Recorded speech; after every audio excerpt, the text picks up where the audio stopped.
Ayon sa ICC, may mga binitawan raw na salita si VP Sara Duterte na lalong nagpahamak sa kaso ng kanyang ama. Sa isang Facebook live stream daw mula sa The Netherlands noong July 19, ito raw ang sinabi ni VP Sara, "Let us all collaborate on a jailbreak."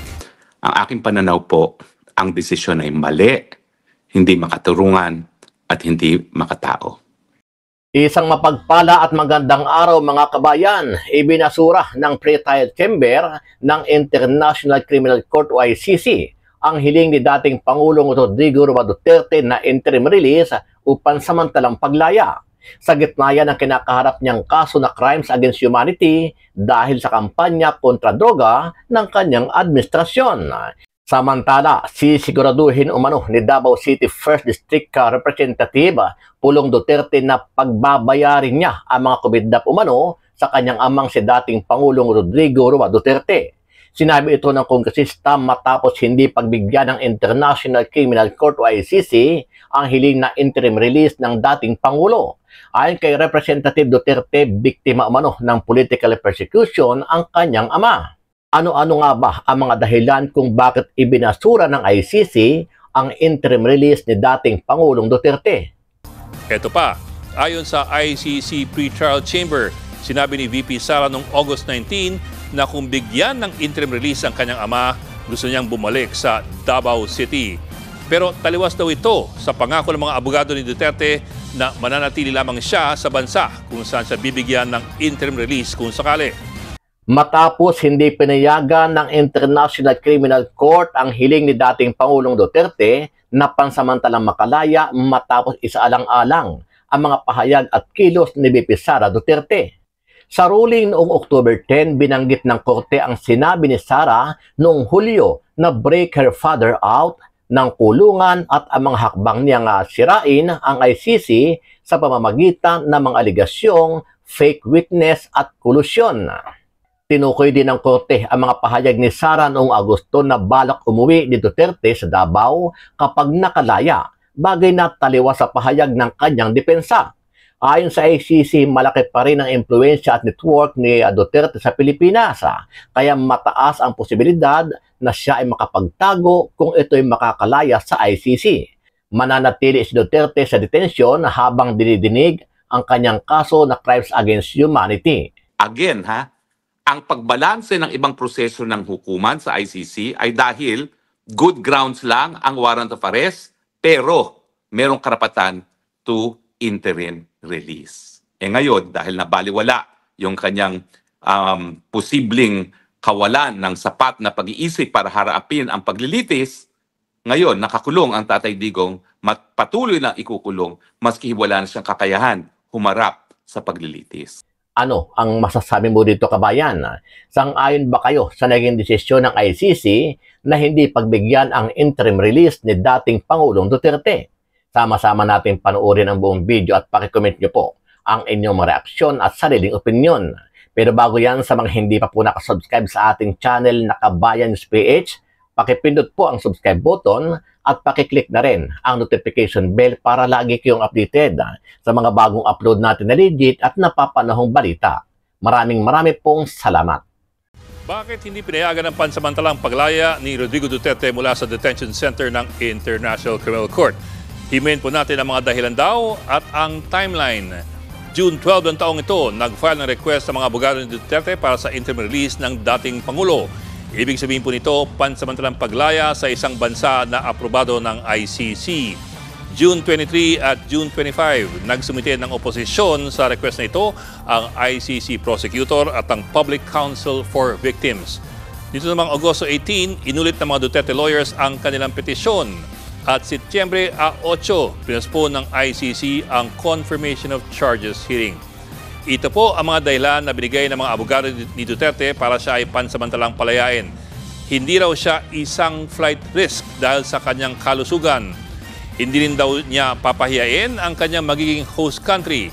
Mahihirapan din daw siyang magtago. Gayong siya raw ay one of the most recognized political figures in the world. Wala rin daw banta sa mga testigo. At ito pa, ayon mismo sa kanyang abogado, no real or concrete risks exist that Duterte will continue to commit crimes. Maraming nakapansin sa wording na ito.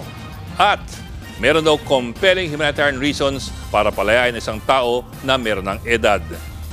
Mr. Duterte's detention continues to remain necessary. Rejected ang request for interim release, rejected din ang renewed request at patuloy ang detensyon ng dating Pangulo. Bakit daw? Unang-una, giniit ng pre-trial chamber na meron daw reasonable grounds para isipin na responsable si Duterte sa salang crimes against humanity. Sa issue naman kung flight risk ang dating Pangulo, giniit po ng pre-trial chamber na mulat sa pool, sinasabi ni Duterte na siya ay kinidnap lamang ng ICC. So yung paulit-ulit na pagsabi ni Duterte at ng kanyang pamilya na kinidnap lamang siya ng ICC, hindi pala nakatulong sa kanyang petisyon. Ito pa, ayon sa ICC, may mga binitawan raw na salita si VP Sara Duterte na lalong nagpahamak sa kaso ng kanyang ama. Sa isang Facebook live stream daw mula sa The Netherlands noong July 19, ito raw ang sinabi ni VP Sara, "Let us all collaborate on a jailbreak." Hindi lamang malinaw kung ano po ang konteksto niyan. Ano pa man, mukhang sineryoso yan ng ICC. Dagdag pa raw ni VP Sara, may sabuatan din daw sa pagitan ng ICC at ng gobyerno ng Pilipinas para bayaran ang mga pekeng testigo. Ito pa, ayon sa ICC pre-trial chamber, sinabi ni VP Sara noong August 19 na kung bigyan ng interim release ang kanyang ama, gusto niyang bumalik sa Davao City. Pero taliwas daw ito sa pangako ng mga abogado ni Duterte na mananatili lamang siya sa bansa kung saan siya bibigyan ng interim release kung sakali. Patunay raw ito na hindi kinikilala ni Duterte ang ICC at balak daw ng kanyang pamilya na ilabas siya sa jurisdiksyon ng ICC. At dagdag pa ng pre-trial chamber, ang pagpapalaya kay Duterte ay magiging patuloy na banta sa mga tetestigo laban sa kanya. Pinuna rin ng ICC ang sinabi ni Duterte noong House hearing sa drug war noong November 2024. Nang tanungin tungkol sa bilang ng mga napatay sa kanyang drug war, sinabi ni Duterte na kung mahalal siya muli na alkalde ng Davao City, dodoblehin niya ang bilang. May 2025, nahalal nga siyang alkalde ng Davao bagamat nakakulong sa ICC. Binasura rin ng ICC pre-trial chamber ang argumento ng depensa na dapat siyang palayain for humanitarian reasons. Habang nakakulong, mabibigyan naman daw ng sapat na medical care ang dating Pangulo. Hindi rin daw pinaliwanag ng depensa kung meron silang nakikitang kakulangan sa medical care na binibigay ng ICC kay Duterte. Kaya sumatotal, naniniwala ang pre-trial chamber na flight risk nga ang dating Pangulo at kailangan ng kanyang patuloy na pagkakakulong para siguradong nariyan siya para sa paglilitis. Dagdag pa na dahilan para raw hindi niya maharangan o madiskarel ang investigasyon at ang paglilitis at para hindi niya maulit ang mga krimen na sinasabing kanyang ginawa. Magandang araw po sa inyong lahat, pero hindi po mabuting balita. Well, kakalabas lang po ng desisyon ng ICC pre-trial chamber kung saan binasura nila ang mosyon ni Tatay Digong para magkaroon ng panandaliang kalayaan o yung tinatawag na interim release. Bilang isang kasapi po ng ICC List Council, isang profesor ng international law sa UP, sa American University at National University of Singapore, at bilang dating presidente ng Asian Society of International Law, ang aking pananaw po, ang desisyon ay mali, hindi makaturungan, at hindi makatao. Para siguro po maintindihan natin ang desisyon, himay-himayin po muna natin kung bakit sangayon sa hukuman, hindi dapat mabigyan ng panandaliang kalayaan si Tatay Digong. Unang-una. Ang unang-unang batayan, meron ba raw pong probability na ginawa ni Tatay Digong ang mga paratang labang sa kanya. Ang problema po dito, ang sabi ng hukuman, hindi po nag-address ang kampo ni Tatay Digong dito sa isyong ito at naniniwala ang hukuman na meron pong probability na ginawa nga po ni Tatay Digong yung mga paratang sa kanya na crimes against humanity. At kung naalala nyo, 3 pong charges yan. No? Yan po yung nangyari daw sa Davao nung siya ay mayor, yung mga target killing, yung siya ay presidente na, at yung mga patayan na naganap dahil di umano sa war on drugs. Ang pangalawang batayan, ang pinaka-kontrobersyal. Ito ang issue na meron bang probability na tatakas si Tatay Digong kung siya'y binigyan ng panandaliang kalayaan or interim release. Bakit kontrobersyal? Dito ko po tingin, nagkamali ang hukuman. Ano po ang basihan ng pagsabi ng hukuman na merong probability na siya'y tatakas?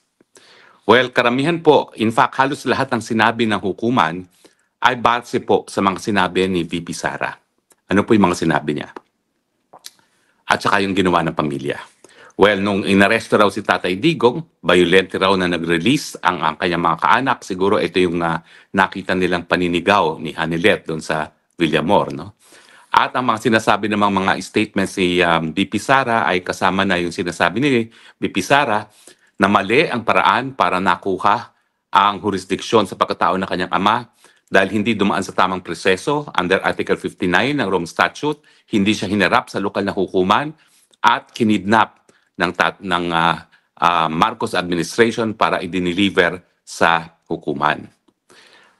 Sinabi rin ng hukuman na nag-akusa daw ang VP Sara na nagsabwata ng ICC at ang Marcos administration para nga mawala ang pinakamalaking tinik sa kagustuhan ng mga Marcos na maging Marcos forever. At ito nga si Tatay Digong. At binanggit pa na nung minsan sa labas po ng hukuman, nagsalita si VP Sara na siguro dapat itakas na lang natin si Tatay Digong sa kulungan. Himay-himahin po natin kung bakit hindi sapat itong mga bagay-bagay na ito bilang basihan na meron daw probability na tatakas si Tatay Digong. Well, unang-una yung mga nangyari sa Villamor. Hindi ba natural na reaksyon niya ng pamilya na hinihingan mo ng warrant of arrest, wala naman sila mapakitang warrant of arrest? Bakit naman sasama si Tatay Digong sa kanila na voluntarily kung wala naman silang mapapakita ng warrant of arrest? At nakita naman natin na dahil sa konteksto na nangyari doon sa pag-aaresto niya, na bigla na lang siya hinarang habang siya pabalik sa Hong Kong, sapilitang sinakay sa eroplano, natural, magkakaroon ng emotional reaction yung mga tunay na nagmamahal kay Tatay Digong kasama ng kanyang kapamilya. At noong mga panahon na yon, ang mga tanging kapamilya niya ay si Ma'am Hanilet at saka si Kitty Duterte. Minamasama ba nila na gano'n ang reaksyon ng common law partner ni Tatay Digong? Ang katotohanan naman po, talagang wala namang basihan yung pag-aaresto. Dahil ang katotohanan po niyan, si Justice Ascona nang nagsabi, yung warrant of arrest na ICC na hindi naman ang pinakita kay Tatay Digong nung panahon na siya inaresto, dapat dumaan muna sa Regional Trial Court nang ma-asserte na ang personalidad na inaaresto ay yung siyang hinahanap ng ICC at dapat masigurado rin yung kanyang karapatan pang tao ay narespeto at masiguro na walang paglabag sa soberenya ng Pilipinas. At dahil hindi nga po dumaan ito sa tamang proseso, ergo yan ay kidnapping. Unlawful detention impact sa ating lokal na batas. Dahil ito ay kidnapping na ginawa ng mga taong gobyerno. At sa katunayan, nakabinbin ngayon ang kaso. Dahil dyan sa ombudsman. Laban kay Torre, kay Justice Now Ombudsman Remulla at lahat po ng tao na mayroong papel sa pagkikidnap kay Tatay Digong.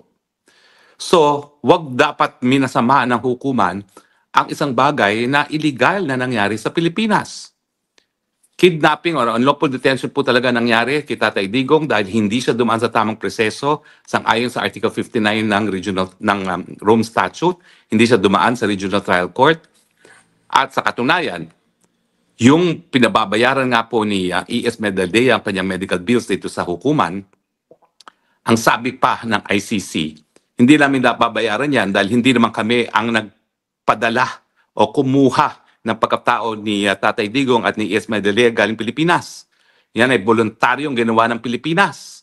So malinaw po na talagang hindi nasunog ang proseso at tama na tawaging kidnapping ang nangyari kay Tatay Digong. Dahil kung talagang yan po ay ginawa sa ngalan ng ICC, hindi naman po sasagot ng ganun ang ICC nung bayaran na ng gastusin para sa paggagamot kay E.S. Medaldea. No? At bukod pa dyan, sabi nila, nagsalita raw nung minsan si Inday Sara na dapat siguro itakas na lang natin si Tatay Digong sa kulungan. Alam niyo po, yan ay salitang politiko.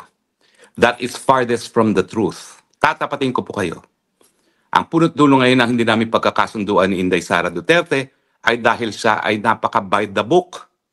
Ayaw niyang lumabas doon sa nakasaad sa Rome Statute. Kung ano yung nasa Rome Statute, yun ang susundin niya. Kaya nga, ayaw mo lang niya ikonsidera ang iba pang mga legal na remedyo bukod pa sa Rome Statute dahil nakaharap nga tayo sa ICC. Nako, napakadami na po namin mga usapin tungkol dyan. Napakainit na usapin. Pero ako na po magpapatunay na kung gusto talagang ni Inday Sara na itakas si Tatay Digong, dati pa siguro niya ginawa yan. Ang katunayan, napaka-Girl Scout ni Inday Sara Duterte. Ayaw niyang lumabas sa letra ng Rome Statute at kaya nga hinayaan niya na bagamat hindi makaturungan ang pagkakuha sa jurisdiksyon ng pagkatao ni Tatay Digong sa pamamagitan ng kidnapping, hinarap ng buong pamilya ang proseso sa ICC. Yan ba ang gawain ng isang tao na nais tumakas? Kakilala ko rin po si Tatay Digong, naging amo ko. Anong sinasabi niya sa akin? Pagdating dun sa mga usapin ng kuku, sabi niya kung gagawin ng militar yan, hayaan mo sila mamuno. Pero wala akong pakialam dyan, wala dapat pakialaman si Inday Sara Duterte dahil kami ay parehong abogado. Kinakailangan lahat ng gawain namin sang-ayon sa saligang batas. So ganyan din po ang pananaw ni Tatay Digong kung gusto niyang tumakas, matagal na siyang tumakas. Pero dahil siya ay abogado, hinaharap niya fair and square ang proseso. Kaya sa tingin ko po, hindi makatarungan na ang basehan na gagamitan nila ay ang sentimiento ng isang anak na natural. Nagagalit sa proseso na ginamit para makuha ang pagkatao ng kanyang ama at natural. May halong galit sa kanyang mga salita na binibitawan. Now, in any case, yung issue po ng tama ba kung may jurisdiction ng hukuman, sinabi ng hukuman, yan daw ay defiance sa hukuman dahil hindi nila kinikilala ang hukuman. Tama lang po yun. Dahil isa sa basehan na pinapadismiss ni Tatay Digong ang kaso niya ay dahil wala nga jurisdiction ng hukuman. Yan po ay isang purely legal issue at sa katunayan, 7 buwan na hindi ko maintindihan bakit hindi pa maresolba ang purely legal issue on jurisdiction. Simple lang po yan.